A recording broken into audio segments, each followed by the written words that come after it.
killed Cobb and Willard. Again, Buckley bored the jury by going into great detail and asking long and complicated questions.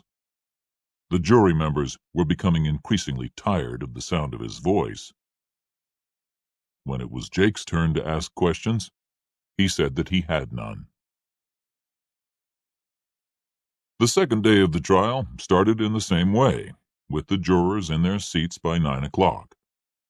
Rufus Buckley brought in his next witness, the doctor who had examined Cobb and Willard's bodies. Again, Buckley talked too long and asked too many questions. No one was denying that Cobb and Willard had been killed with an M16 or that Carl Lee had killed them. So why spend so much time on it? The jury members were bored, and the judge spent a lot of time cleaning his glasses in order to stay awake. Once again, when it came to Jake's turn, he looked at the judge and said, "I have no questions." Judge Noose and the jurors all smiled. It was becoming clear which lawyer they preferred, but Buckley still didn't seem to understand what he was doing wrong. The last witness was Officer Dwayne Looney. Buckley had chosen him to speak last as a way of reminding the jury of the damage Carl Lee had done. Looney walked into the courtroom with difficulty, leaning on a stick. Buckley asked Deputy Looney his age, where he worked, and who he took to the courthouse on Monday, May 20th. He then asked what had happened when he had taken the men out of the court. Deputy Looney described how he had led the prisoners out of the court and how suddenly Carl Lee had come out of a side room. "Then what happened?" asked Buckley. "When Cobb was near to the foot of the stairs, the shooting started. I was waiting to go on down. I didn't see anybody for a second. Then I saw Mr. Haley with the machine gun. Cobb was blown backward into Willard, and they both screamed and fell down, trying to get back up to where I was." "Yes, sir. Please describe what you saw." "You could hear the bullets coming off the walls and hitting everywhere. It was the loudest gun I ever heard." "What happened to you?" "I never got down the stairs. I think one of the bullets came off the wall and caught me in the leg." "And what happened to your leg?" "They cut it off," he answered softly. "Just below the knee." "Did you get a good look at the man with the gun?" "Yes, sir. It was Mr. Haley, the man sitting over there." That answer was a good place to stop asking questions.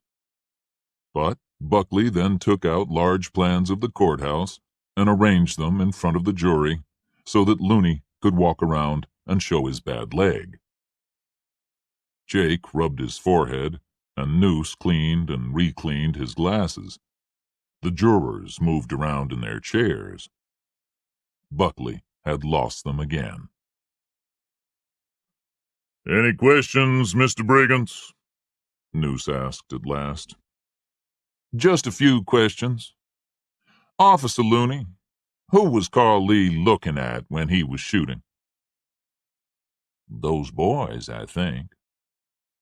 "Did he ever look at you?" "I don't think so." "So he didn't aim the gun at you?" "Oh, no, sir. He just aimed at those boys. Hit them, too." "What did he do when he was shooting?" "He just screamed and laughed like a crazy man. It was the strangest thing I ever heard. With all the noise, the gun firing, the bullets whistling, the boys screaming as they got hit. Over all that noise, I could hear him laughing that crazy laugh. That's what I'll always remember." The answer was so perfect that Jake had to fight off a smile.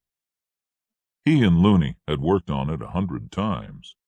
and it was a thing of beauty. Every word was perfect. Jake looked through his notes and then looked up at the jurors. They were all waiting for the next question. Jake wrote something down and then looked carefully at Looney, just to make the silence last a few more seconds. Now, Deputy Looney, Carl Lee Haley shot you in the leg. Yes, sir, he did. Do you think he meant to? No, sir. It was an accident. I do not want to see him punished for the shooting, sir. I have no bad feelings about the man. I would do the same. Buckley dropped his pen and sat back in his chair. He looked sadly at his star witness. What do you mean by that? Jake asked. I mean, I don't blame him for what he did. Those boys raped his little girl. I've got a little girl. If somebody raped her, I'd kill him just like Carl Lee did. We should give him a prize. Do you want the jury to find Carl Lee guilty? Buckley jumped and shouted, Objection! He can't ask that question. No, Looney shouted. I don't want him to be found guilty. He's a hero. Don't answer, Mr. Looney, Noose said loudly. Don't answer. He's a hero. Set him free, Looney shouted at Buckley. Order! Order! Noose banged his table. Buckley was silent. Looney was silent. Jake walked to his chair and said he had no other questions. Looney smiled at the jury and walked slowly and painfully from the courtroom. Chapter 12. A Crazy World. Jake awoke in the darkness to the sound of his doorbell. He opened the front door in his nightshirt and found Ozzie and Deputy Nesbitt waiting for him. What is it? He asked as he opened the door. They're gonna kill you today, Ozzie said. Who? The Klan. How do you know? The same man who told us about the dynamite. He calls himself Mickey Mouse. He telephoned yesterday and said you're the lucky man. Today is the big day. That's why we're here. We're coming to the office with you. We're staying with you all day. At 5:30, they drove Jake to his office and locked the door. At 8, a group of soldiers was waiting on the sidewalk. Harry Rex and Ellen watched from the second floor of the courthouse. Jake walked between Ozzie and Nesbitt, the three of them in the middle of the group of soldiers. The Klansman sat with his gun in his hands at a window in an old empty factory 2 blocks north and east of the square. From his position, he had a clear view of the back of the courthouse. He sat in the darkness and aimed through a small opening, knowing that no one in the world could see him. Another Klan member waited in a pickup down the road. The engine was running, and the driver sat smoking, waiting for the sound of the gun. When he saw the group of soldiers move away from Jake's office, the gunman did not know what to do. He could only see the top of Jake's head in a sea of green army hats. He could not be sure of hitting Jake, but the whiskey he had been drinking made him want some excitement. He aimed and fired, hoping for the best. When they heard the sound of the gun, the soldiers ran toward the courthouse, pulling Jake down with them. One soldier screamed in pain, holding his throat. Another shot, then another. "He's hit!" someone shouted. Jake ran through the doors to the safety of the building. He fell onto the floor and put his head in his hands. Ozzie stood next to him, watching the soldiers through the door. The gunman ran out of the factory and threw his weapon behind the back seat of the pickup. The two men drove out of town. They were going to a funeral in South Mississippi. The soldier had been standing by Jake's left shoulder when he was hit. "This is kind of silly, ain't it?" he had just said to Jake when the bullet shot through his throat. He fell against Jake, holding his neck, losing blood fast and screaming. "He's dead, isn't he?" Jake asked Ozzy softly. "He's dead. I know he's dead. I heard his neck break." They heard later that the soldier did not die, but he was not going to be able to walk again.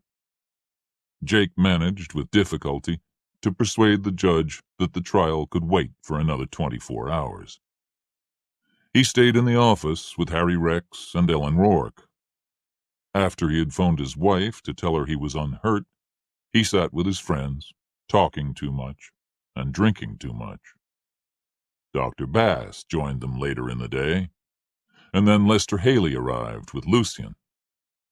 Lucien bought more drinks, and by the end of the afternoon, Jake was drunk enough to fall asleep on the floor.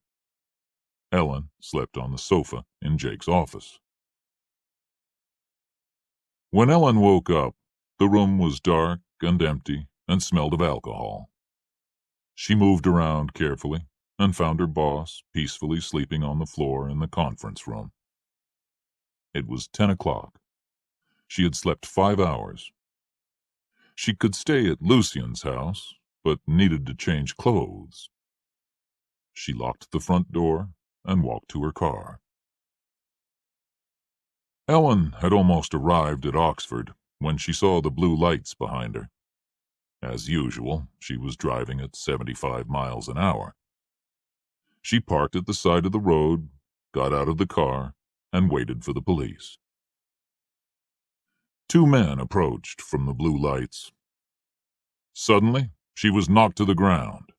A heavy blanket was thrown over her, and both men held her down. A rope was tied around her chest and waist. She kicked and swore, but could do little to help herself. One of them removed her keys from the car and opened the trunk. They threw her inside and banged it shut. One of the men then took the blue lights off their car and drove away, followed by the other in Ellen's BMW. They found a side road and followed it deep into the woods, then turned off the road into a small field where a large cross was being burned by a number of Ku Klux Klan members. The 2 men quickly put on their white robes and masks. They pulled her out of the trunk and threw her to the ground. They tied her arms and legs, placed a cloth over her mouth, and dragged her to a large pole a few feet from the cross. They tied her to the pole with her back to the Klan members. The burning cross lit the field. As the heat from the fire started to burn her, she struggled with the ropes, but she couldn't loosen them. She started to make strange crying noises deep in her throat. A masked figure left the others and approached her. She could hear his footsteps, and then felt his breath on her face. "You nigger lover," he said in an educated Midwestern voice. He pulled the collar of her shirt and tore it from her back. He pulled down the zipper on her skirt, and then took out a large knife, cut the skirt and underclothes from top to bottom, and pulled them from around her. She tried to kick, but the heavy rope around her ankles held her feet to the pole. "See what happens to nigger lovers?" he said quietly. "How do you like it?" The fire was hot now. Her red hair was wet around her neck and shoulders. One of the others handed the man a long whip. He moved it up and down quickly, making it crack. Then he walked backward, carefully measuring the distance to the pole. He brought the whip up in the air and aimed at her back. But the tallest Klan leader stepped forward and raised his hand to stop the arm from coming down. Nothing was said, but the whip was put away. The man walked back to her and cut her hair with his knife until the skin of her head could be seen, ugly and bleeding. She made quiet crying sounds, but did not move. The clan members moved away to their cars. A can of gasoline was poured inside the BMW with Massachusetts numbers, and somebody threw a match. The car burned very quickly. When he was certain they were gone, the man Ozzie called Mickey Mouse came out from the bushes. He untied her and carried her away from the field. He tried to cover her with what was left of her clothes. He then drove to Oxford to a payphone and called the county sheriff. Jake woke with another headache, but he knew that he had to go to court and face the world again. When he got into court, Judge Noose asked him how he was feeling. He said he felt better than the soldier who got hit. Jake's first witness was the psychiatrist, Dr. W.T. Bass. Jake was pleased that he did not look drunk. He looked good, in an expensive suit and white shirt. He even sounded good, as Jake led him through a long series of questions about his qualifications and his experience as a psychiatrist. Then Buckley got up to ask some questions. He asked how many books Dr. Bass had written. None. He asked how many hospitals he worked in. None. He asked how many patients the doctor saw. A few. As the questions continued, Dr. Bass began to look less good, and Jake felt more worried. Jake returned to the list of questions in his notebook. He asked Dr. Bass when and how often he had examined Carl Lee Haley. He asked about Carl Lee's experience in Vietnam and the effect it had had on him. Carl Lee listened carefully. The doctor was sounding good again. Jake then asked him about the rape, and Dr. Bass explained how Carl Lee had been unbalanced by the rape, how he had stopped being himself. Then, when he visited his daughter in hospital, she told him how she had called for him in the woods. She thought she saw him, but he didn't come. She continued calling, but the men told her she had no father now. Dr. Bass then answered questions about the insanity defense and the M'Naughton rule on which it was based. Bass explained that the rule went back to England in 1843, when Daniel M'Naughton tried to kill a politician called Sir Robert Peel. He did not succeed, but accidentally shot and killed the politician's secretary. During his trial, it became clear that M'Naughton was insane, and the jury decided that he was not guilty by reason of insanity.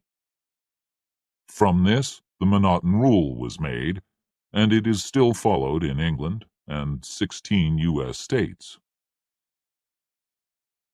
"What does the M'Naughton rule really mean?" Jake asked. Well, it's fairly simple.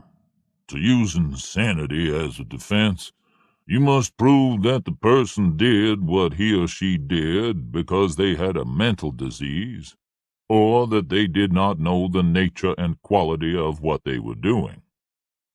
Can you simplify that? Yes. If someone cannot tell the difference between right and wrong, he or she is legally insane. This is what happened to Carl Lee Haley. After the rape, he expected someone to kill the rapists. He couldn't understand why it did not happen. He didn't know what else to do. He had to kill them. Jake let the jury think about these words. Now, Dr. Bass, do you have an opinion, to a reasonable degree of medical certainty, whether Carl Lee Haley was able to know the difference between right and wrong when he shot these men? I have. And what is that opinion? Because of his mental condition, he was unable to tell right from wrong. Thank you, Doctor. Jake picked up his notebook and walked back to his seat. He looked at Lucian.